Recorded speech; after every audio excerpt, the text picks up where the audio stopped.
2019 में पूरी तरह से बर्बाद हो चुकी टाटा मोटर्स महज कुछ सालों में भारत की one of the largest vehicle manufacturer कैसे बना। दरअसल आज से करीब 3 साल पहले तक टाटा मोटर्स की हालत इतनी ज्यादा खराब थी कि इनको एक एक गाड़ी बेचना भी मुश्किल हो गया था। सभी को यही लग रहा था कि टाटा मोटर्स अब कमबैक नहीं कर पाएगी, क्योंकि कंपनी पर 2019 तक 1 लाख करोड़ रुपए से भी ज्यादा का कर्जा हो गया था। लेकिन इसके बाद से सिर्फ 3 सालों में ही कुछ ऐसा चमत्कार हुआ कि टाटा मोटर्स आज भारत की इलेक्ट्रिक व्हीकल मार्केट में 84% और ओवरऑल ऑटो इंडस्ट्री के करीब 15% शेयर को होल्ड करती है। अब ऐसे में ये सवाल उठता है कि जो कंपनी सेल्स ना होने की वजह से पूरी तरह से कर्जे में डूब चुकी थी, उसने इतने कम समय में इतना बड़ा कमबैक कैसे किया, और ऐसी कौन सी स्ट्रेटेजीज थी जिनके दम पर टाटा आज भारत की टॉप ऑटोमोबाइल कंपनी बनी हुई है। तो दोस्तों, टाटा मोटर्स की बिजनेस स्ट्रैटेजीज और कमबैक के बारे में बात करने से पहले हमारे लिए ये जानना जरूरी है कि इस कंपनी के साथ 2019 से पहले आखिर ऐसा क्या हुआ था कि ये कंपनी इतनी बुरी तरह से फेल हो गई थी। Reason behind failure.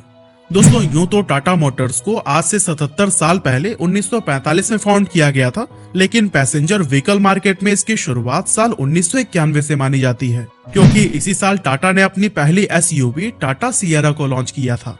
साल 1991 से 2008 तक थोड़ी ही सही, लेकिन कंपनी ने सक्सेस देखी। लेकिन फिर 2008 में टाटा मोटर्स ने अपनी सबसे सस्ती कार टाटा नैनो को भारत में लॉन्च किया, जो कि मार्केट में कुछ खास कमाल नहीं दिखा पाई, और ये टाटा मोटर्स के लिए उसका सबसे बड़ा मार्केट फेलियर बन गया था। लेकिन फिर टाटा मोटर्स ने 2008 में जैगवार लैंड रोवर को खरीदकर मार्केट में एक जबरदस्त कमबैक किया, जिस कारण इसका मार्केट शेयर एकदम से काफी ज्यादा बढ़ गया। लेकिन इनकी ये सक्सेस भी सिर्फ साल 2019 तक ही जारी रह पाई थी। एक्चुअली जैगवार और लैंड रोवर का बिजनेस मेनली चीन और यूरोपीय देशों में था। अब हुआ ये कि एक तरफ तो चीन ने इंपोर्ट पर 25% तक का टैरिफ बढ़ा दिया, और साथ ही JLR की कार्स में कुछ टेक्निकल एरर्स आने की वजह से साल 2017 में कंपनी को 1 लाख से भी ज्यादा व्हीकल्स वापस मंगवाने पड़े थे। और यही वजह थी कि JLR, जो सिर्फ चीन से ही 33% का रेवेन्यू टाटा मोटर्स को दे रही थी, ये रेवेन्यू 2017 में घटकर सिर्फ 10% रह गया। और दोस्तों, चीन के अलावा यूरोपियन देशों ने भी डीजल व्हीकल पर टैरिफ बढ़ा दिया और इलेक्ट्रिक व्हीकल को प्रमोट करने लगे। लेकिन JLR के 90% व्हीकल डीजल वेरिएंट के थे, जिसकी वजह से टाटा मोटर्स को JLR की कार्स बहुत कम प्राइस पर बेचनी पड़ी। और दोस्तों, JLR के इसी मार्केट फेलियर की वजह से ही टाटा मोटर्स 1 लाख करोड़ रुपए के कर्जे में डूब गया था, और भारत में भी इनका मार्केट शेयर घटकर सिर्फ 3% रह गया था। नौबत तो यहाँ तक पहुँच गई थी कि मार्केट में टाटा मोटर्स के पूरी तरह से शट डाउन होने की बात होने लगी थी। लेकिन फिर अगले ही 2 सालों में टाटा मोटर्स ने ऐसा कमाल किया कि कंपनी का शेयर 3% से बढ़कर सीधा 15% के करीब पहुंच गया, और इलेक्ट्रिक व्हीकल मार्केट में तो कंपनी ने 82% का मार्केट शेयर कैप्चर कर लिया था। असल में टाटा मोटर्स को ये सक्सेस ऐसे ही लक से हासिल नहीं हुई, बल्कि इसके पीछे भी कई बड़ी बड़ी और अहम स्ट्रेटेजीज का रोल रहा है। तो चलिए अब बात करते हैं टाटा मोटर्स की उन 5 मुख्य बिजनेस स्ट्रेटेजीज के बारे में, जिनके दम पर टाटा मोटर्स ऑटोमोबाइल सेक्टर में कमबैक कर पाई है। Number 1, removed old vehicles from the market. दोस्तों, साल 2020 में जब भारत में कोविड-19 हिट हुआ और कंप्लीट लॉकडाउन लगाया गया, उस समय कंपनी की सेल लगभग ना के बराबर हो रही थी। कंपनी ने इसी समय का फायदा उठाया और कुछ ऐसे कदम लिए जिससे कि इस कंपनी की टोटल सेल एकदम से बढ़ गई। दरअसल कंपनी ने इनोवेशन और सेफ्टी पर जोर दिया, और उसके लिए उन्होंने सबसे पहले अपने सभी पुराने मॉडल्स जैसे सुमो, जेस्ट और बोल्ट वगैरह को मार्केट से धीरे धीरे हटाना शुरू किया। अब जब कंपनी मार्केट में नए मॉडल जैसे नेक्सॉन, अल्ट्रोज, हैरियर और टाटा पंच के साथ उतरी, तो फिर इसकी सेल एकदम से बढ़ने लगी।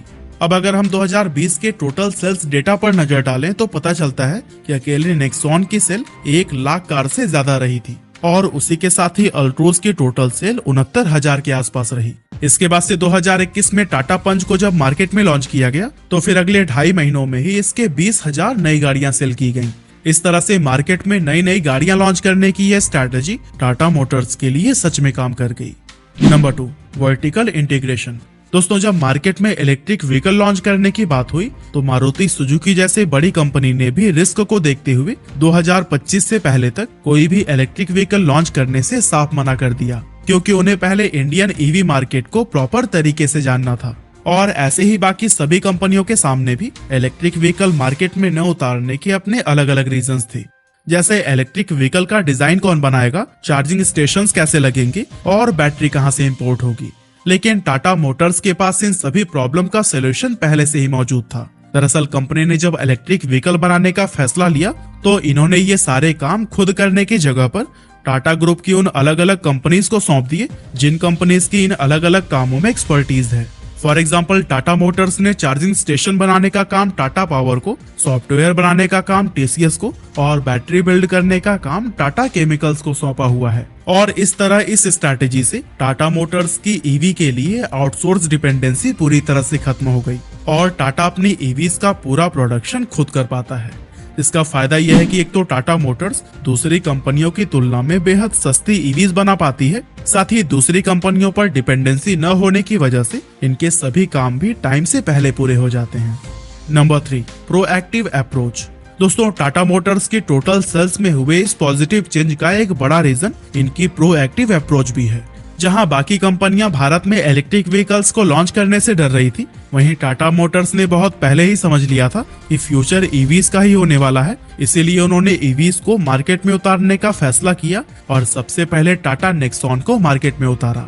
टाटा नेक्सॉन टाटा मोटर्स के लिए इतनी बड़े सक्सेस रही कि आज पूरे इंडियन ईवी मार्केट में अकेले टाटा नेक्सॉन का शेयर 64% है और इसी की ही बदौलत आज टाटा मोटर्स ने ईवी सेक्टर के 84% हिस्से को अपने कब्जे में लिया हुआ है। इस तरह से टाटा मोटर्स ने ईवीज बनाने का जो रिस्क लिया, यही प्रोएक्टिव अप्रोच इनके लिए सबसे ज्यादा फायदेमंद साबित हुई। Number 4, vocal for local.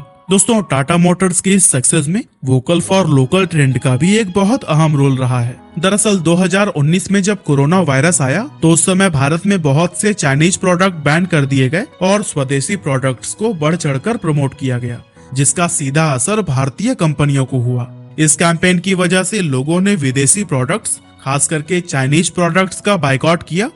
और यही नहीं, किया और हुंडई जैसी बड़ी कंपनियों ने जब कश्मीर सॉलिडेरिटी डे सेलिब्रेट किया और पाकिस्तान के सपोर्ट में ट्वीट किए तो उनके ऐसा करने की वजह से भारत के लोगों ने इसका जमकर विरोध किया और ट्विटर पर बाइकआउट किया और बाइकआउट हुंडई जैसे हैशटैग ट्रेंड हुए। और इन सभी चीजों की वजह से विदेशी कंपनियों की सेल भारत में गिर गई और इसका सबसे ज्यादा फायदा भारत की होम कंपनीज टाटा मोटर्स और महिंद्रा को हुई। Number 5, differentiation. दोस्तों, पहले जहां इंडियन कस्टमर अपनी जेब और माइलेज को देखकर ही गाड़ियां खरीदते थे, वहीं आज की बात करें तो अब लोगों की पर कैपिटा इनकम और आदतें दोनों बदल चुकी हैं और लोग अब माइलेज व कीमत से ज्यादा लग्जरी और सेफ्टी को ध्यान में रखकर गाड़ियां खरीदने लगे हैं। लोगों की सोच में आए इस बदलाव का सबसे बड़ा श्रेय सोशल मीडिया कंटेंट क्रिएटर्स को जाता है। असल में हुआ ये कि पिछले कुछ सालों में बहुत से क्रिएटर्स ने सोशल मीडिया पर टाटा कार्स की build quality, crash test, accident और सेफ्टी को लेकर वीडियोस डालने शुरू कर दिए। अब लोगों को ये कंटेंट भी पसंद आने लगा, जिससे टाटा का फ्री में एडवर्टाइज हुआ और सोशल मीडिया पर इन वीडियोस ने लोगों के लिए प्रोडक्ट रिव्यू का काम किया, जिसके चलते लोगों का टाटा की गाड़ियों पर भरोसा बढ़ गया और लोग बेहतर सेफ्टी को अपनी फर्स्ट प्रेफरेंस मानकर टाटा की कार्स को खरीदने लगे। और इस तरह से टाटा मोटर्स की सेल्स सिर्फ 3 सालों के अंदर ही इतनी ज्यादा बढ़ गई। बाकी आज की हमारी इस वीडियो में बस इतना ही था। ये वीडियो आपको कैसी लगी हमें कमेंट करके जरूर बताइएगा। आपका बहुमूल्य समय देने के लिए बहुत बहुत धन्यवाद।